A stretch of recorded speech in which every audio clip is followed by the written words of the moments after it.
Fala galera, tudo bem com vocês? Então, pessoal, no vídeo de hoje nós vamos discutir um pouquinho sobre as vanguardas europeias. Então, o que foram essas correntes estéticas e quais as contribuições delas para a arte de modo geral no mundo? Roda a vinheta!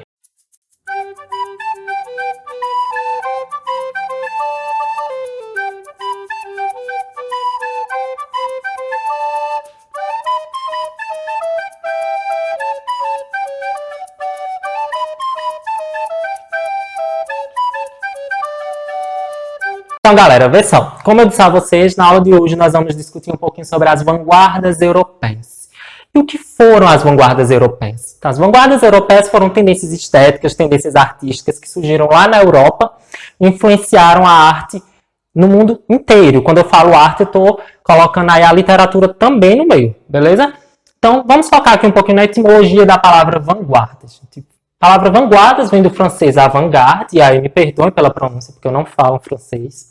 O que é que significa, né? Então, o que marcha na frente, artística ou politicamente, vanguardas são grupos ou correntes que apresentam ideias inovadoras. E, de fato, essas correntes de vanguarda, como nós vamos ver aqui hoje, elas influenciaram bastante e trouxeram bastantes ideias inovadoras. Além disso, elas também são responsáveis por perceber ou compreender, antes de todos, por isso que são vanguardas, né? O que mais tarde será o senso comum. Assim, através de suas ações, muitas vezes incompreendidas, fazem o futuro acontecer agora. Falando em futuro, roda aí, diretor. O nome da nossa primeira vanguarda é futurismo, galera. O futurismo ele surge lá em 1909, na Itália, através do manifesto escrito e publicado aqui na revista parisiense Le Figaro, pelo Philippe Tommasio Marinetti, que ficou conhecido aí mais como Marinetti, né?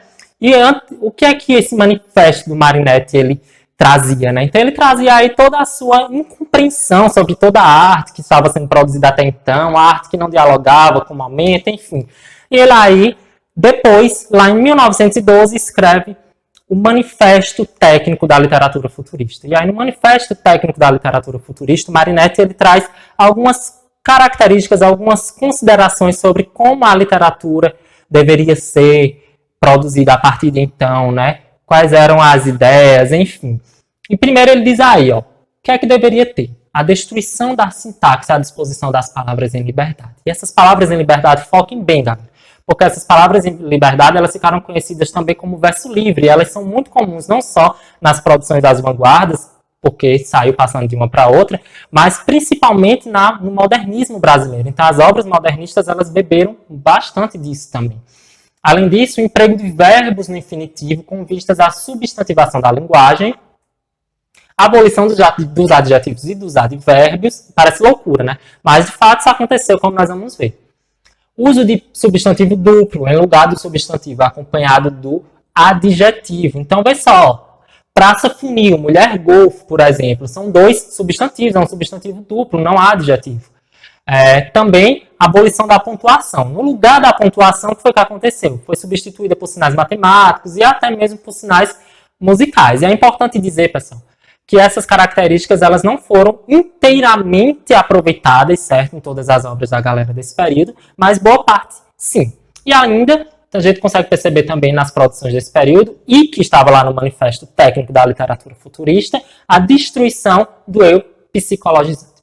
Beleza? Então, partindo aí agora para futurismo na literatura, eu trouxe aqui alguns autores mais próximos da gente, né, que escreveram obras futuristas, né, como Fernando Pessoa, português, o Mário de Andrade e o Oswald de Andrade, aqui, nossos contemporâneos, nossos conterrâneos, né.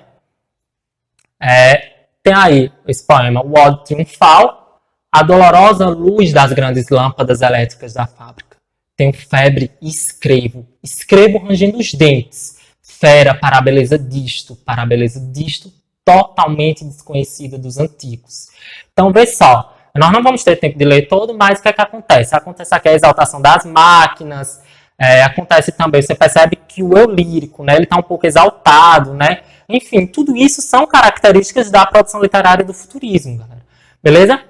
Passando aí, o futurismo ele, apesar de ficar bastante preso à literatura, mas também houve produção fora da literatura, certo? Nas artes plásticas e na pintura, por exemplo. Então, alguns desses, né, foram o Carlos Carra, Umberto Bocchioni, o Gino Severini, o Luigi Russolo e o Giacomo Balla, certo? Foram um dos principais conhecidos aí na produção artística do futurismo. E aí tem aqui essa obra, né? Essa arte plástica aí, Formas Únicas na Continuidade do Espaço, de 1913, do Umberto Bocchioni, expressão do dinamismo futurista, né? Como você pode perceber. E aí, inspirado no Manifesto Futurista do Marinetti, tem aqui o poste de iluminação, que foi pintado aí pelo Giacomo Balla. Beleza? E aí, nós chegamos no cubismo, nossa segunda corrente de vanguarda. E o que era o cubismo, né? Então, o cubismo ele surgiu ali em 1907, na França, e tem como principal, vamos dizer assim, cabeça, o Pablo Picasso, que vocês provavelmente já conheceram, já viram alguma obra dele por aí, né? Pelos livros, enfim. E o cubismo ele pregava a oposição à objetividade e à linearidade, da arte renascentista e realista. Além disso, também a representação dos objetos em diferentes planos geométricos, né? Fragmentação da realidade. E, inclusive, essa fragmentação a gente consegue perceber nas obras literárias através dessa disposição dos objetos em diferentes planos geométricos. O ilogismo. E o que é o ilogismo, Felipe? O ilogismo é falta de lógica mesmo. A gente não consegue perceber muito bem qual é a lógica daquilo. Beleza? O humor também é uma característica do cubismo. O anti-intelectualismo e o instantaneísmo, ou seja, o agora. Certo? Lá, diretor. E aí, o cubismo na literatura. Né? Temos aí o Apollinaire, o Blair, o Cindrars e o Oswald de Andrade, mais uma vez, né, aqui nos representando a nossa literatura brasileira. Eu trouxe aqui um poema, o Hípica. Saltos recordes, Cavalos da Penha, correm jockeys de Higienópolis, os magnatas, as meninas e a orquestra toca. Chá na sala de cocktails. Então, a gente consegue perceber o que, pessoal? Como que há um jogo de flashes, né? Vocês conseguem perceber isso? Então, isso também era uma característica da produção literária do cubismo, né? Não só essa questão, mas também você consegue perceber aqui na forma como o poema ele está disposto, né? Não há uma configuração, né? Enfim, as palavras estão soltas aí, em liberdade. Volta aí, diretor, um slide, por favor, também. O que a gente consegue perceber? Mas aqui, a gente consegue perceber também o quê? O ilogismo, né? Você não acha muita lógica, o anti-intelectualismo, o instantaneísmo, né? Algo que está acontecendo ali naquele momento, está sendo trazido por ele no poema, né? Enfim, fragmentação da realidade, né? Isso também é visto nesse poema do Oswald de Andrade. Belezinha? Então vamos ver um pouquinho aí da produção na arte agora. Vamos só. Cubismo na pintura ficou aí conhecido pelo Picasso, como já disse a vocês, pelo Leger, o Braque, o Guise e o Delaunay. E eu trouxe para vocês aqui uma obra que inaugura o cubismo, certo? Que é a Les Demoiselles d'Avignon. Foi lançada lá em 1907.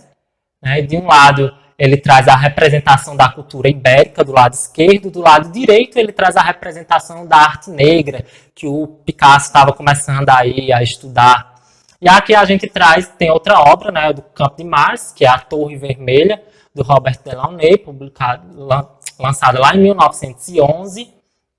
E o que é que ela traz? Né? Ela traz, vamos dizer que ela antecipa, né, a geometrização das grandes metrópoles, né? Algo que a gente vê hoje, que é muito comum nos dias de hoje. Então, você vê lá, né, que uma das características das vanguardas era anunciar, né, algo.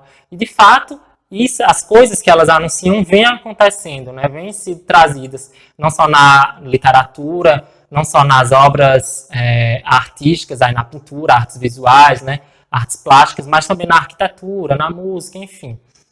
Pode passar, diretor. E aí eu trouxe para vocês também uma dica de filme, né, que não poderia deixar.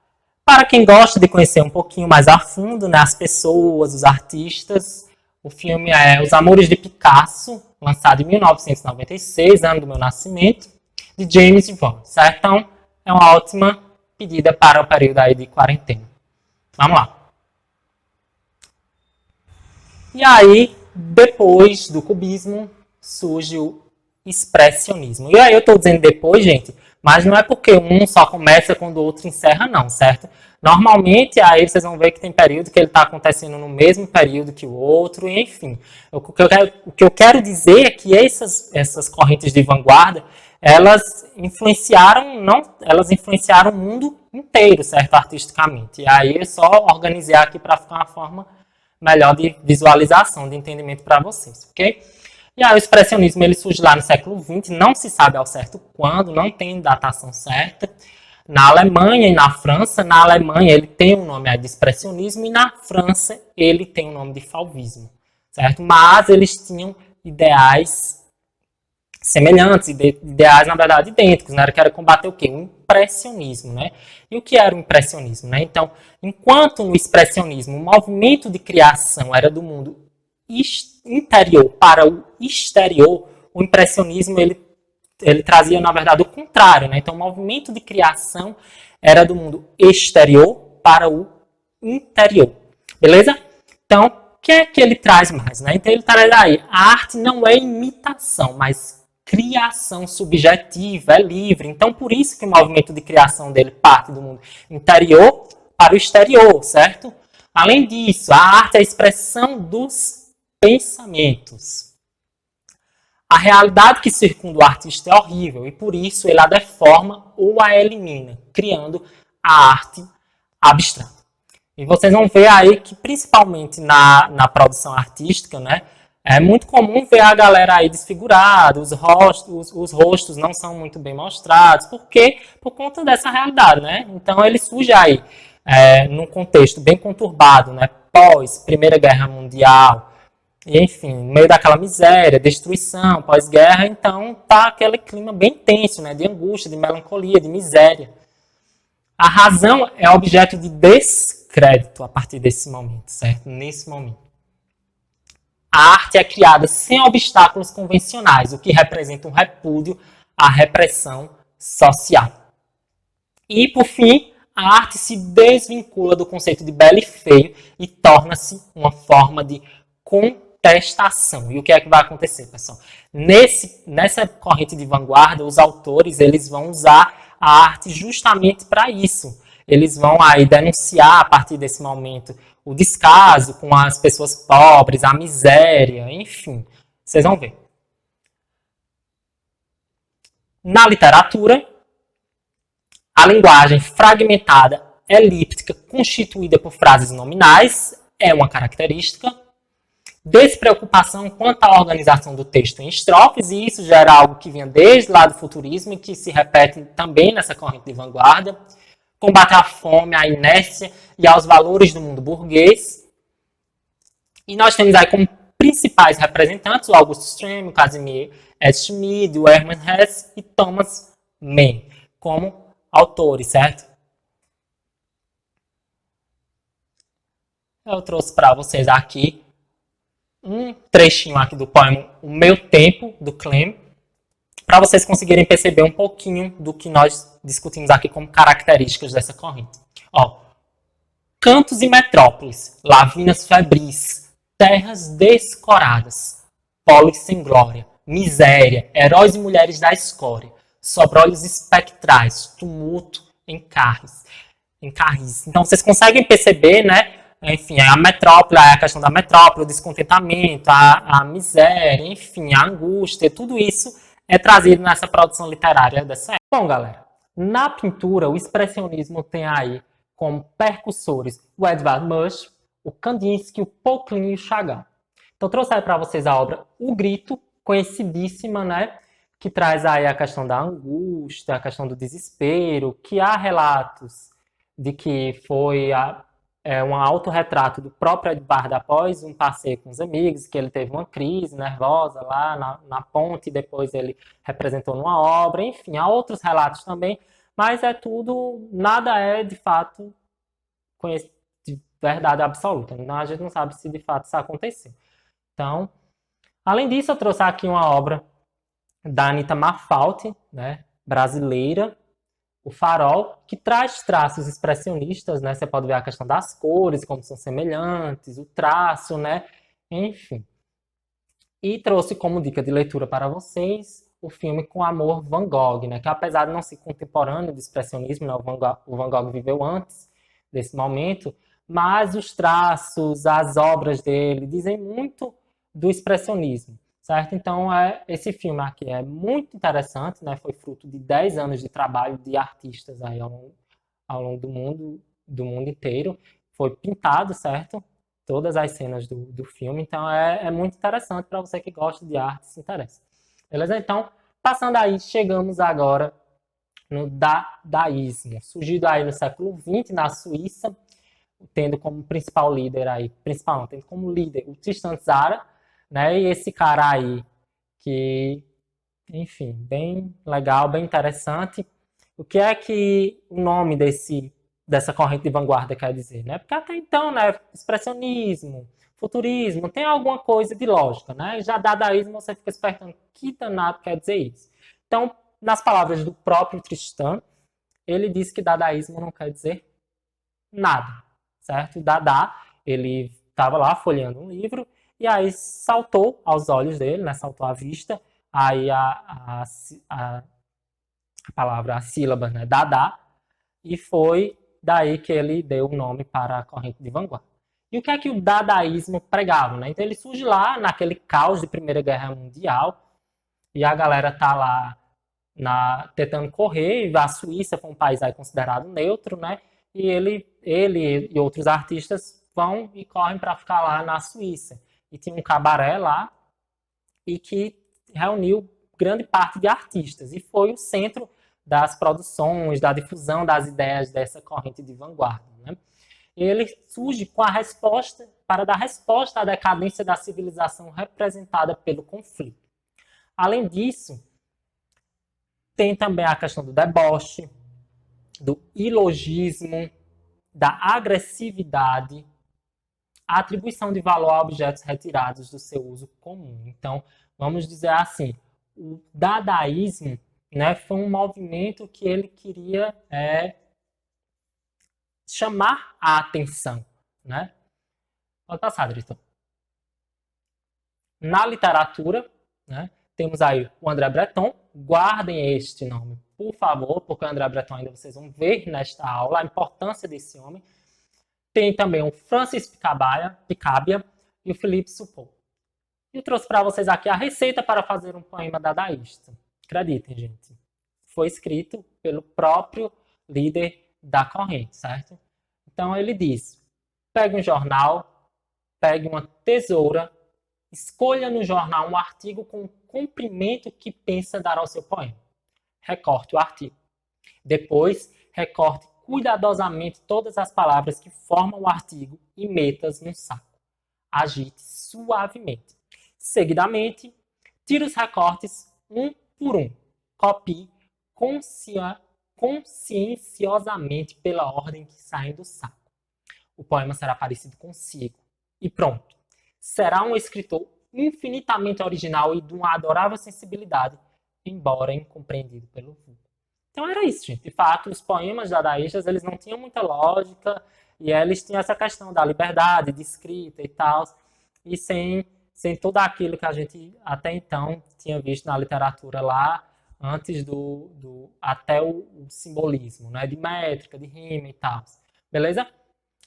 Passando aí, nas artes plásticas, quem é que a gente vai conhecer? A gente vai conhecer aí o Marcel Duchamp, o Max Ernst e o Hans Arp. Bota aí, nossa primeira obra de arte aí do dadaísmo, né, o Urinol de Porcelana, que você provavelmente já viu no seu livro de língua portuguesa, né, de literatura. E é aquilo que eu disse antes para vocês nas características da corrente, gente. Ele tinha essa característica de dar valor, de atribuir valor a coisas que eram até então do cotidiano, né? Então, como aconteceu com esse urinol, transformado em uma obra de arte de valor, e a roda de bicicleta aqui também, certo? Passando aí, nós chegamos, enfim, na nossa quinta e última corrente de vanguarda. Então, a nossa corrente de vanguarda agora é o surrealismo, que surgiu lá na França em 1924 e, adivinhem, pasmem, tem o André Breton como o cabeça da corrente de vanguarda. Então, o André Breton, que até então estava lá no dadaísmo, né? Mas tem uma discussãozinha aí com o Tizara. Por quê? Porque ele queria manter a linha original do dadaísmo. E ele já não concordava mais, né? Tinha passado a Primeira Guerra e tal, e ele achava que tinha que mudar, tinha que haver mudança. E como o líder da outra corrente não concordou, então aí outros artistas resolveram, né, por bem, começar outra. E foi aí o surrealismo, certo? Lá em 1924, tem aí a arte e a psicanálise como características das suas obras. Além disso, o automatismo artístico, né, então é pregado aqui, não há mais aquela questão de se prender, de parar muito para pensar com razão como é que seria a escrita, a produção daquelas obras. Então aqui, pode soltar, diretor. Então aqui a transposição do universo dos sonhos, né, o onírico, para o plano artístico. O ilogismo, que também é característica daqui, né, a falta de lógica, né? A rejeição ao mundo burguês, racional, mercantil e moralista. Até porque, o que é que eles dizem, né? O que é que eles pregavam, né? Que o mundo seria transformado através do amor, da liberdade e da poesia, mas que para isso acontecer seria necessário romper com o mundo capitalista, né? Era o que pregava a corrente de vanguarda. Beleza? Então, na literatura, quem é que nós temos aqui? Na literatura especificamente brasileira, que tem traços surrealistas, nós temos aí o Murilo Mendes, o poema Pré-História. Mamãe vestida de rendas tocava piano no caos. Uma noite abriu as asas, cansada de tanto som, equilibrou-se no azul. De tonta não mais olhou. Para mim, para ninguém. Caiu no álbum de retratos. Então você percebe que há essa mistura, né? Será se de fato isso é o consciente dele? Será que isso é o inconsciente? Enfim, há essa falta de entendimento, até porque há uma liberdade nessa produção, né? Então, aqui a galera começa a escrever o que vem na sua cabeça sem parar muito para pensar, certo? Passando aí, nós temos também o surrealismo, ou ainda como principais representantes na literatura, Mário de Andrade, o Oswald de Andrade, o Murilo Mendes e o Jorge de Lima, na literatura brasileira, certo? Que tem traços surrealistas. Nas pinturas, né? Ficou muito conhecido aí o Salvador Dalí, o Marcos Ernesto, o Juan Miró e o Jean Arp. Temos aí a obra A Tentação de Santo Antônio, do Salvador Dalí, né, conhecidíssima, que inclusive no YouTube tem alguns canais, se eu não me engano, que você consegue ver essa obra aqui em 3 dimensões, é algo bem interessante. E temos também aí o Jardim de Juan Miró. Então não há muito o que dizer aqui o que de fato essas obras representam, porque aqui o inconsciente do autor, enfim, a liberdade está bem à vontade, né? Então não é algo que a gente para muito para tentar entender o que é que ele queria dizer, né? A gente só olha e acha bonito, né? Então, versão. Passando, mais uma dica de leitura, ou não de leitura, uma dica de filme. Nós temos aqui Um Cão Andaluz, com o roteiro de Salvador Dalí e Luiz Buñuel, que, para você que não sabe, né, o Salvador Dalí ele não só pintou quadros, né? Então ele também produziu roteiros de filme, ele também fez arte de pacote de pirulito, enfim, tudo que se referia a dinheiro aí ele estava participando no mundo das artes. E um pouquinho das minhas referências, né? Passando aí, trouxe mais uma vez, né, para não perder o costume, uma frasinha para vocês refletirem, né? Passarei a minha vida a provocar as confidências dos loucos. São pessoas de uma honestidade escrupulosa e cuja inocência só encontram igual em mim. Do André Breton aí, líder do movimento da vanguarda surrealista, para você refletir, certo? E pode passar, diretor. Muito obrigado, galera. Então, é isso. Se você tem dúvidas, você pode mandar aí pelo e-mail, você pode deixar na nossa página lá no Instagram, Felipe Alves Redação. Se gostou, dá um like, se inscreve no canal e deixa comentários também. Beleza? Então, até mais. Tchau. Tá, a vinheta.